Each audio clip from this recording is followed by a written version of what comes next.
धागा वाला ना।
किताब से कर लो कथा कर लेनी रो आप पूजा ला हम कहा हो जाते हैं करो कर तो का तो सुन तो आई फिर सुनो हम सबको बन जाना मम्मी भाई हम तो भाई हां तो ले जाएंगे किताब तो हाँ किताबें कहते हैं आज कर लेते हैं तुम भी जाते हैं हाँ किताबें खाते नहीं भाने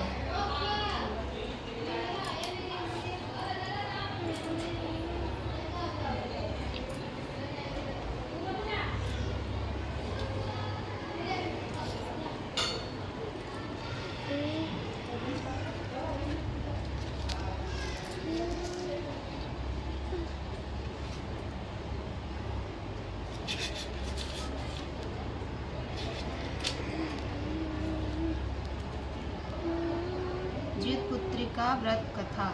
एक बार नौमिषारण्य के निवासी ऋषियों ने संसार के कल्याणार्थ सूत जी से पूछा, हे सूत, कराल काली काल में लोगों के बालक किस तरह दीर्घायु होंगे सो कहिए। सूत जी बोले, जब द्वापर का अंत और कलयुग का आरंभ था, उसी समय बहुत सी शोकाकुल स्त्रियों ने आपस में सलाह की कि क्या इस कली में माता के जीवित रहते पुत्र मर जाएंगे। जब वे आपस में कुछ निर्णय नहीं कर सकी, तब गौतम जी के पास पूछने के लिए गईं। जब उनके पास पहुंची तो उस समय गौतम जी आनंद से बैठे थे। उनके सामने जाकर उन्होंने मस्तक झुकाकर प्रणाम किया। तदंतर स्त्रियों ने पूछा, हे प्रभु, इस कलयुग में लोगों के पुत्र किस तरह जीवित रहेंगे? इसके लिए कोई व्रत या तप हो तो कृपा करके बताइए। इस तरह उनकी बात सुनकर गौतम जी बोले, आपसे मैं वही बात कहूँगा जो मैंने पहले से सुन रखा है। भैया को भी बुला लो ना, सुनेगा। वह अपनी स्त्री के साथ अपनी ससुराल गया और वहीं रहने लगा। एक दिन आधी रात के समय पुत्र के शोक से व्याकुल कोई स्त्री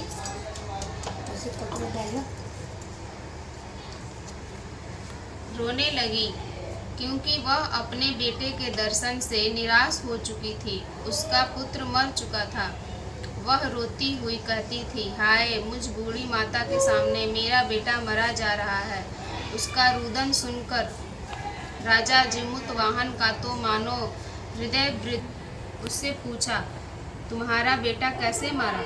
बूढ़ी ने कहा, गरुड़ प्रतिदिन आकर गांव के लड़कों को खा जाता है। इस पर दयालु राजा ने कहा, माता, अब तुम रो मत, आनंद से बैठो। मैं तुम्हारे बच्चे को बचाने का यत्न करता हूँ। ऐसा कहकर राजा उस स्थान पर गया जहाँ गरुड़ आकर प्रतिदिन मांस खाया करता था। समझ में आ रहा ना? उसी समय गरुड़ भी उस पर टूट पड़ा और मांस खाने लगा। जब अतिशय तेजस्वी गरुड़ ने राजा का बाया अंग खा लिया, गरुड़ मतलब गरुड़ एक पक्षी होता है जो बहुत बड़ा होता है, तो झटपट राजा ने अपना दाहिना अंग फेर कर गरुड़ के सामने दिया। राजा का वो ना ये खा रहा था तो दिया। यह देखकर गरुड़ ने कहा, तुम कोई देवता हो? कौन हो तुम? मनुष्य तो नहीं जान पड़ते। अच्छा, अपना जन्म और कुल बताओ। पीड़ा से व्याकुल मन वाले राजा ने कहा, मतलब बहुत दुख हो रहा था उनको, दर्द हो रहा था, तो उसके बारे में, हे पक्षीराज, इस तरह के प्रश्न करना व्यर्थ है, तुम अपनी इच्छा भर मांस खाओ। यह सुनकर गरुड़ रुक गए और बड़े आदर से राजा के जन्म और कुल की बात पूछने लगे। राजा ने कहा, मेरी माता का नाम सव्या और मेरे पिता का नाम शालिवाहन है। सूर्य वंश में मेरा जन्म हुआ है और जीवमुतवाहन मेरा नाम है। जो राजा था ना उसका जीवमुतवाहन नाम था, उसी पे ये जीतिया करते हैं ना हम। तो राजा की दयालुता देखकर गरुड़ ने कहा, हे महाभाग, तुम्हारे मन में जो अभिलाषा हो वह वर मांगो। राजा ने कहा, हे पक्षीराज, यदि आप मुझे वर दे रहे हैं तो वर दीजिए कि आपने अब तक जिन प्राणियों को खाया है वे सब जीवित हो जाएं, मतलब जिंदा हो जाएं। हे स्वामिन, अब से आप यहाँ बालकों को ना खाएं और कोई ऐसा उपाय करें कि जहाँ जो उत्पन्न हो वे लोग बहुत दिनों तक जीवित रहें। धौम्य ने कहा कि पक्षीराज गरुड़ राजा को वरदान देकर स्वयं अमृत के लिए नागलोक चले गए। नागलोक, वहाँ से अमृत लाकर उन्होंने उन मरे मनुष्यों की हड्डियों पर बरसाया। ऐसा करने से सब लोग जीवित हो गए जिनको कि पहले गरुड़ ने खाया था। ठीक, सारे लोग जीवित हो गए, अमृत बरसा दिया ना, तो सब लोग जिंदा हो गए। तो राजा के त्याग और गरुड़ की कृपा से वहाँ वालों का बहुत कष्ट दूर हो गया। उस समय राजा के शरीर की शोभा दूनी हो गई थी। जब राजा की दयालुता देखकर गरुड़ ने फिर कहा, मैं संसार के कल्याणार्थ एक और वरदान दूंगा। आज अश्विन कृष्ण सप्तमी से रहित शुभ अष्टमी तिथि है, जहाँ आज भी तुमने यहाँ की प्रजा को जीवन दान दिया है। हे वत्स, अब से इस दिन ब्रह्म भाव हो गया, जो मूर्ति भेद से विविध नामों से विख्यात है। वही त्रैलोक्य से पूजित दुर्गा अमृत प्राप्त करने के अर्थ में जीवित पुत्रिका कहलाई है। सो इस तिथि को जो स्त्रियां उस जीवित पुत्रिका की और कुश की आकृति बनाकर तुम्हारी पूजा करेगी, तो दिनों दिन उनका सौभाग्य बढ़ेगा और वंश की भी बढ़ती होती रहेगी। हे महाभाग, इस विषय में विचार करने की भी आवश्यकता नहीं है। हे राजन, सप्तमी से रहित और उदया तिथि की अष्टमी को व्रत करें, यानी सप्तमी विद अष्टमी। जिस दिन उस दिन व्रत ना कर शुद्ध अष्टमी को व्रत करें और नवमी में पारण करें। यदि इस पर ध्यान न दिया गया तो फल नष्ट हो ही जाएगा और सौभाग्य तो अवश्य ही नष्ट हो जाएगा। जीवमुतवाहन को इस तरह का वरदान देकर गरुड़ वैकुंठ धाम को चले गए और राजा भी अपनी पत्नी के साथ अपने नगर को वापस चले गए। धौम्य द्रौपदी से कहते हैं, हे देवी, मैंने यह अतिशय दुर्लभ व्रत तुमको बताया है। इस व्रत को करने से बच्चे दीर्घायु होते हैं। हे देवी, तुम भी पूर्वोक्त विधि से यह व्रत और दुर्गा जी का पूजन करो तो तुम्हें अभिलाषित फल प्राप्त होगा। मुनिराज धौम्य की बात सुनकर द्रौपदी के हृदय में एक प्रकार का कौतूहल उत्पन्न हुआ और पूर्ववासिनी स्त्रियों को बुलाकर उनके साथ यह उत्तम व्रत किया। गौतम जी कहते हैं, यह व्रत और उसकी प्रभाव को किसी एक चिल्ल ने सुन लिया। जब वो व्रत करी ना तो चिल्ल ने सुन लिया था और अपनी सखी सियारिन को बतलाया। इसके बाद पीपल वृक्ष की शाखा पर बैठकर उस चिल ने और उस वृक्ष के खोते में बैठकर सियारिन ने भी व्रत किया। फिर वही चिल्ली किसी उत्तम ब्राह्मण के मुँह से यह कथा सुन आई और पीपल के खोते में बैठी हुई अपनी सखी को सुनाया। सियारिन ने, आपको समझ में आ रहा है ये सारा है ना? सियार होता ना, वही सियार ने आधी कथा सुनी थी कि उसे भूख लग गई और वह उसी समय 100 से भरे शमशान में पहुंची। वहां उसने इच्छा भर मांस का भोजन किया और चिल्ली बिना कुछ खाए पिए रह गई और सवेरा हो गया। सवेरे वह गौशाले में गई और वहां गौ का दूध पिया। इस तरह नौमी को उसने पारण किया। कुछ दिनों बाद वे दोनों मर जाती हैं। अयोध्या में किसी धनी व्यापारी के घर में जन्मी, जहाँ राम भगवान जन्म दिए था वहाँ पे जन्मी। संयोग से उस दोनों का जन्म एक ही घर में हुआ। उसमें सियारिन ज्येष्ठ हुई और चिल्ली छोटी, मतलब सियारिन बड़ी हो गई और चिल्ली छोटी हुई, दोनों बहनें। तो वे दोनों सभी शुभ लक्षणों से युक्त थी, इसलिए बड़ी लड़की काशीराज और छोटी उनके मंत्री के साथ वह पात्र अग्नि के सामने विधि पूर्वक ब्याही गई। दोनों का शादी हो गया। पूर्व जन्म के कर्म फल से वह मृग नयनी रानी हुई। जिस किसी भी संतान को उत्पन्न करती वह मर जाती और पूर्व जन्म की बातों को स्मरण करने वाली मंत्री की पत्नी ने अष्टवसुओं के सदृश तेजस्वी 8 बेटे उत्पन्न किए और सभी जीवित रहे। वो सियारिन थी ना, उसका शादी हुआ राजा से, उसके बच्चे सब मर जाते थे क्योंकि उसने व्रत नहीं किया था, तोड़ दिया था बीच में। और जो चिल थी वो छोटी थी, उसके 8 बच्चे हुए बेटे और वो सारे अच्छे से जीवित रहे।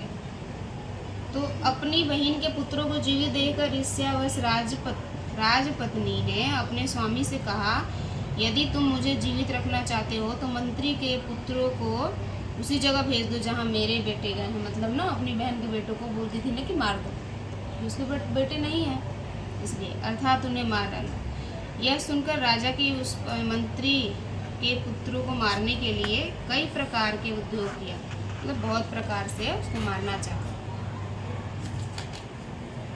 पर मंत्री पत्नी के जीवित पुत्रिका के पुण्य बल से बचा लिया, क्योंकि जीवित पुत्रिका का व्रत करती थी वो, तो इसलिए ना उसके बच्चे बच जाते थे। एक दिन राजा ने अपने आदमियों से उन पुत्रों का सिर कटवाकर पिटारी में रखवाया और पिटारी को उसकी माता मंत्री पत्नी के पास भेज दिया, किंतु वो 8 सिर बेशकीमती जवाहरात बन गए, मतलब हीरा मोती बन गया। और भले चंगे वे 8 लड़के अपने माता के पास वापस चल गए, वो वापस जिंदा हो गए ना कुछ करने के बाद। उसको जीवित देख राजपत्नी को बड़ा विस्मय हुआ, वो सोचने लगी और अंत में वह मंत्री की पत्नी के पास आई, अपनी बहन के पास आई और पूछा, हे बहन, तुमने ऐसा कौन सा पुण्य किया है जिससे बार बार मारे जाने पर भी तुम्हारे बेटे नहीं मरते? इस पर मंत्री की पत्नी ने कहा, पूर्व जन्म में मैं चिल्ली थी और तुम सियारिन। हमने और तुमने साथ साथ जीवित पुत्र का व्रत किया था। तुमने व्रत के नियमों को भली भांति पालन नहीं किया था और मैंने किया था। इस दोष से हे बहन तुम्हारे बेटे नहीं जीते। ओ राजरानी, अभी तुम उस जीवित पुत्र का व्रत को करो और तुम्हारे बेटे दीर्घायु होंगे। मैं तुमसे सच सच कह रही हूँ। उनके कथा अनुसार रानी ने व्रत किया, तभी से उनके कई बेटे सुंदर और दीर्घायु होकर बड़े बड़े राजा हुए। सूत जी कहते हैं कि सब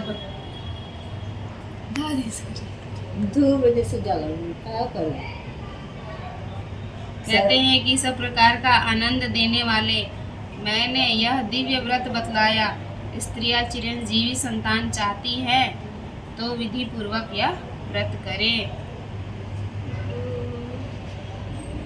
इसी पंडित श्री राम तेज पांडे कृत भाषा की जीवित पुत्र का व्रत कथा समाप्त।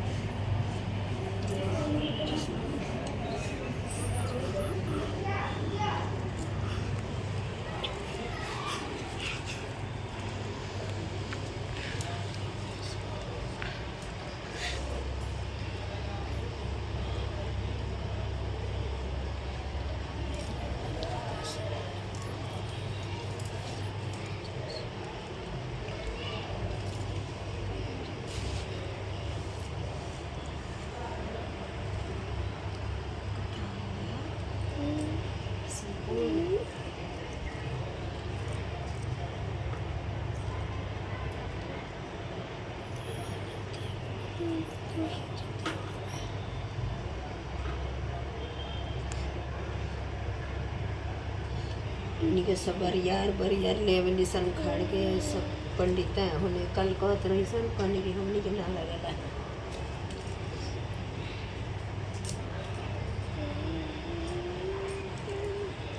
चार सहेली रही जाए तो भूखा रह जाए जुतिया तो एगो बाई उनका पड़ोस में गुरबहन एथी रही तो कहली कि एहो हमरो मन करता जुतिया करे के तो कहलन कि कर तो ले आ देलन। सुन ले बाबू हम ये सब बोले होते रजनी घरे तो सुन लेना तो ये से कर का भइल बा हम सब कुछ तोहरा के ले आ देतनी। तो बेचारा सब कुछ ले आ देलन। दाल बनौली, भात बनौली, रोटी बनौली, भुंजा भुंजली आ सब बना ली पोत के सब तैयारी कैली। जब बनावे के भइल तो बनावत रही आ एक और खैले जात रही तो सब कोठी में घुस के देखत अड़न का करतिया तो खा लेली। तो कहतन रोटी वोटी सब बना लेली। तो कहली कि चलिन जा चाची नहाए। तो चला कहलन चाची हमू चलता नहीं बाप तू कहाँ जेब तो चला ना चलो हम देखो कैसे कथा कहे लीजा का करे लीजा तो हम चलता नहीं। यहाँ लीजा धोए लीजा इहो लुगा उठौली साड़ी उठौली चलली। तो कहता कि कथा होके लगा तो ये चाची बीच में बैठ कर चाची एगो हमू कथा सुनावत क्या होगा तू क्या कथा सुनेगी मेरा होगा कथा कहते तो हमरो सुन ला नहीं। तो दाल बनौनी, भात बनौनी, 1600 के रोटी